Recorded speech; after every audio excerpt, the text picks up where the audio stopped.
scale. Now you can add a couple things to that. For example, I like to take this part down here and it's just more stuff you're adding. And what I'll also try and do is add kind of almost like an almost part of an Allman Brothers-y type thing, and that scale is more that.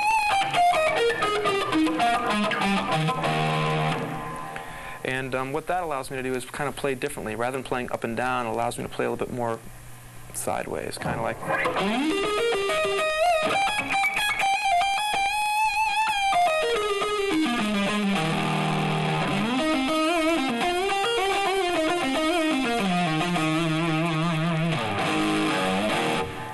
Now, there's also other things I work with, stuff like this. That is more of an arpeggiated thing that you kind of want to, is more, I think, a signature sound. It doesn't necessarily work for as much. But I find between working with kind of a pentatonic thing and kind of stepping out and doing more of this, you know, more of the Allman Brothers-y type scale, it really helps a lot as far as my playing because it allows me to do more. And what that was is a lot of that just kind of came from a lot of the arpeggiated school. I mean, when the Bach rock type thing was kind of in, it was something that you just developed, and it was originally started as exercises down the neck, like and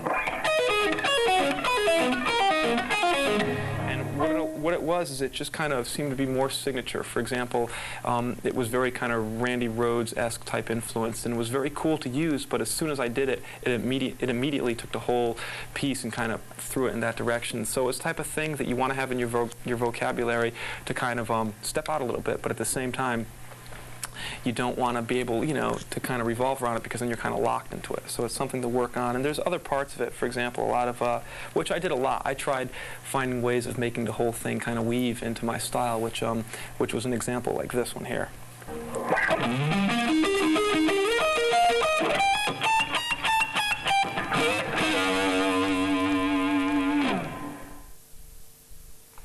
All right, what we're going to do now is I'm going to play a song off my third solo record, which is entitled Hairpick, and this song's called Rabbit Soup.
Another topic that's often brought up is two-handed tapping or finger tapping, whatever it's called these days. And I think an interesting way to make this incorporate into your style is ultimately doing something and making something that sounds cool and not necessarily red flagging and letting people know that you're doing a two-handed thing. For example, when Van Halen came out and he did that, you know, the two-handed thing that he did, I mean, every kid in America was doing it, and that was a great thing, but it also kind of gotten done to death. So with that in mind, I really liked the approach of it. I just didn't like the redundancy of it because it had already been done. So with that in mind, I tried to find ways to bring it to the next step and kind of make it almost part of a song.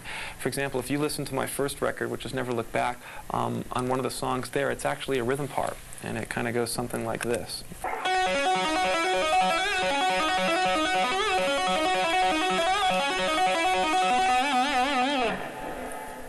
Now a slower one would be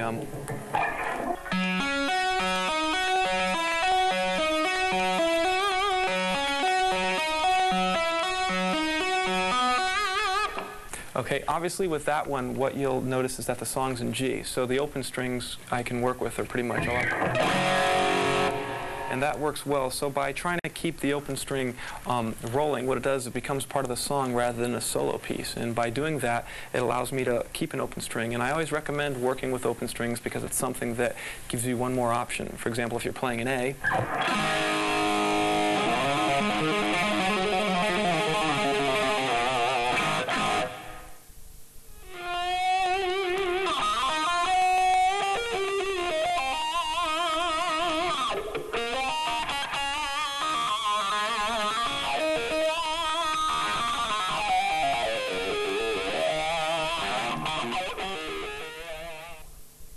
the one thing I try and do with the wah pedal that's kind of a little bit different than other people is I try and use it more for a tone pop. And it's just, once again, because I only use a volume and a bridge and a neck pickup, it really helps me kind of ultimately get more out of the guitar, kind of like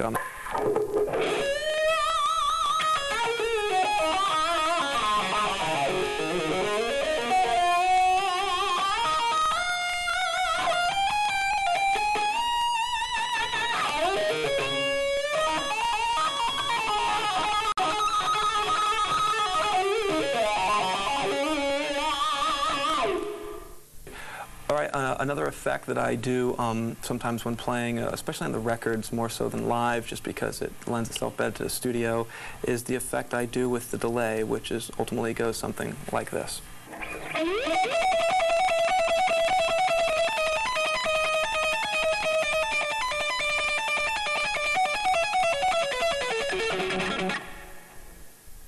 And if I did it without the delay, it would ultimately sound like this.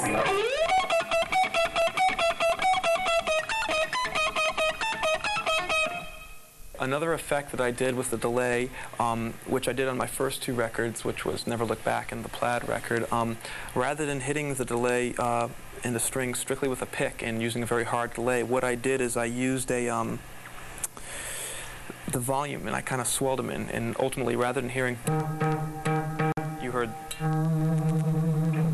and the lick kind of goes something like this.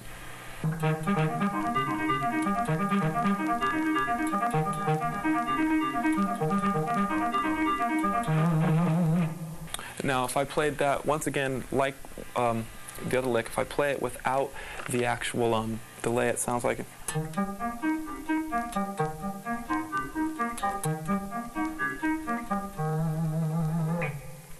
Okay, another thing that I also should point out is that I am using a quadverb, which is basically just a reverb unit, and I have it through my effects loop so that I don't really pick up that much noise, and ultimately all it's used for is strictly reverb, so that I have a little bit of kind of like a little bit of a room sound after each note. If I played a note really tight, it would sound like this. And I just use it because ultimately it kind of gives it more, a little bit of a depth and allows me a little bit more leeway as far as playing, makes the guitar a little bit more comfortable to play. And also, because I have the voltage turned so far down in the amp, it also makes the amp a little bit spongier and allows me to make the chords really sizzle out, kind of like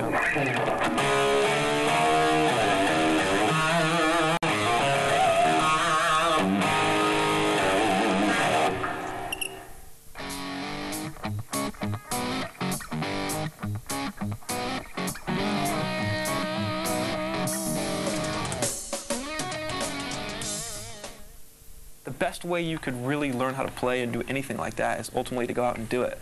You can sit in your room and become great, and then you'll be in front of people and you'll freak out and freeze and stuff, and it's just part of the whole learning process. The best way to do it, the best advice I could ever give you is just to go out and do it, and don't worry about being correct, and don't worry about holding your pick the right way, and don't worry about having perfect posture. Worry about going out and, you know, and having fun and getting the sound you want. That's the bottom line. There really is.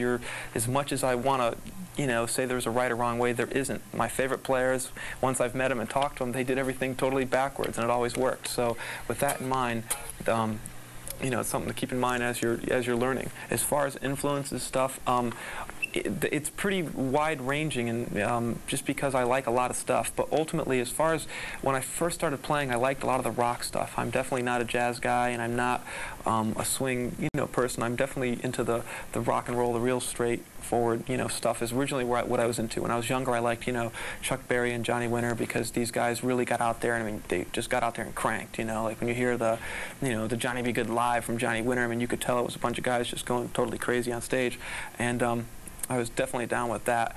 And then as I got older, I started getting into more and more accomplished players. Like I said, I liked people that were really distinctive. For example, I liked Brian May because he had his own unique sound, and I liked that. I really respect the fact that he didn't sound like anybody else. I liked Ritchie Blackmore, and just players like that, you know.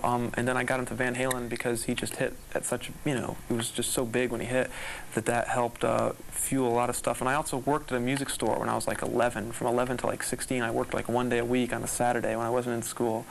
And then that was really good for me because it gave me a chance to kind of see all the other local players and keep an eye on exactly what was going on around me. And so it helped me. Even though no one showed me really anything per se, I still learned a lot because I watched everybody else, and so I was pretty into that.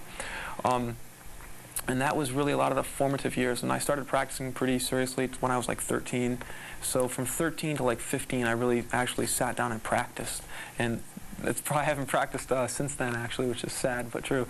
And just because now I'm more into you know, now that I've done the records, and I think I've kind of got I've got 3 records out now, and I've kind of definitely shown a lot of, you know, what I'm about and the style that I'm, you know, working towards, and so on and so forth.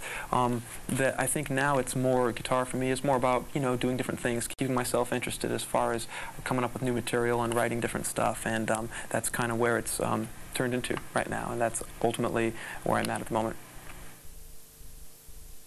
All right then, well, basically I think these are a lot of things that can kind of help you on your way to developing your own style, and hopefully this will inspire you to create some really new cool music. So with that in mind, I'd like to thank everybody very much for your time and patience, and I'll look forward to seeing you soon.